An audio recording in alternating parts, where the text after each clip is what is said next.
करारा जवाब। किसी ने बीजेपी का नाम लिया, सब हमाम में नंगे हैं। अजीत दादा के साथ पवार साहब पिंपरी चिंचोड़ में मदद करते हैं, तो क्या हमारे नेता आदरणीय शरद पवार जी बीजेपी के हो गए? सवाल आप लोग भी सवाल करें जो बीजेपी की बात करें। 1,20,000 वोट खासदार के अंदर दिवेकर बाई लेके गई, हमारे वोट को वेस्ट किया गया। और उसके बाद कल्याण की मस्जिद के ऊपर हमला हुआ, दरगाह पे हमला हुआ। वो दरेकर भाई ने कभी मुसलमानों के लिए एक स्टेटमेंट नहीं दिया। तो अब मुसलमान को सियासी बनना पड़ेगा। और ये स्टेटमेंट टू स्टेटमेंट होता है ना, स्टेटमेंट देके रात में चलता है, रात में ताली बजती है। क्या बात किए, स्टेटमेंट नहीं, प्रैक्टिकली दिखाओ। प्रैक्टिकली कितने कॉलेज शहर में बने, कितने मेडिकल कॉलेज आए शहर के अंदर, हॉस्टल बना कि नहीं बना, इस पे भी बात होना चाहिए।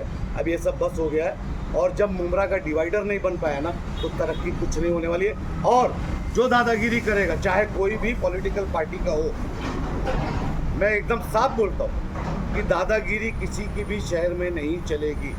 अगर दादागिरी किसी ने किया तो उसके खिलाफ इलेक्शन बाद में होगा, जन आंदोलन पहले होगा, काकड़े के नेतृत्व में होगा। अगर मैंने दादागिरी किया तो मेरे खिलाफ भी करो। गुंडागर्दी नहीं चलेगी, है ना। 1,25,000 35,000 लोग बेघर थे, सब सीएम के पास कोई नहीं गया, है ना। थोड़ी से दादागिरी हुई तो सीएम के पास जाने लगे। तो मैं बस आपको तौहीद भाई वाला मैटर बता रहे हैं आप, जो मामला हुआ था स्टेडियम पे। मुझे वो इतना नहीं मालूम है। मुझे ये मालूम है कि इसी मुद्दे को लेकर के आवाज साहब मुझे नहीं मालूम है, मुझे मालूम नहीं है। बहरहाल मैं ये बोलना चाहता हूँ कि दादागिरी नहीं चलेगी, है ना। दादागिरी बिल्कुल नहीं चलेगी भाई साहब। और ठाकरे साहब, आप निष्पक्ष रहो। अगर ऐसी दादागिरी होगी तो सबसे पहले आपके आगे, एक हिंदू के आगे एक मुसलमान का सीना सामने रहेगा। यूनुस शेख कहते हैं कि वो सैयद है, सैयद भाई साहब, सैयद अली भाई साहब, जोर से उन्होंने आवाज़ दी।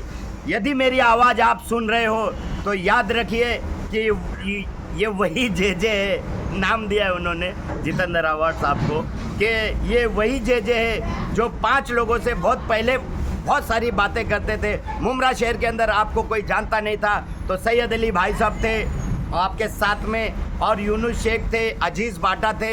हम लोगों ने ही लोगों तक पहुंचाया था। क्या सच्चाई है इसमें? कोई शक है क्या? इसमें कोई शक है? शहर का बच्चा, शहर का बूढ़ा, शहर का जवान, हर आदमी जानता है कि जब बुरे वक्त थे तो कंधे से कंधा हमारा ही था। हम लोगों ने अपनी मेहनत से आमदार बनाया। हमारे आमदार बनने के बाद मिनिस्टर बने, है ना। लेकिन जाने तो मैं इसमें पर्सनल पे नहीं जाऊँगा। उनका कहना है ये वक्त बदल गया, वक्त बदल गया, हालात बदल गए। आदमी बड़ा हो जाता है तो अक्सर मैंने ये देखा है कि जब बड़ा आदमी होता है ना, तो हर अपने वो छोटे साथियों को भूल जाता है भाई साहब। और उसको नए बिजनेसमैन मिलते हैं, नए बड़े बड़े लोग मिल जाते हैं, वो बड़े बड़े बातें करना लगता है। वो खास करके उन कार्यकर्ताओं को दबाने का, उनके बीच में आग लगाने का काम, उनसे आपस में लड़ाने का काम, ये सब होता है। फिर फिल्म बनाई जाती है, वीडियो बनाया जाता है, फिर उसको कैरेक्टर को एनालाइज वो किया जाता है, फिर उसके बारे में उल्टा सीधा बुलवाया जाता है। देखो, मैं सईद अली अशरफ हूँ। मैंने ज़िंदगी में कभी वो क्या बोलते हैं, फॉलोअर्स नहीं वो पाला। मैंने कभी नकली आईडी बना के किसी के ताल्लुक से कोई गंदी बात, अच्छी बात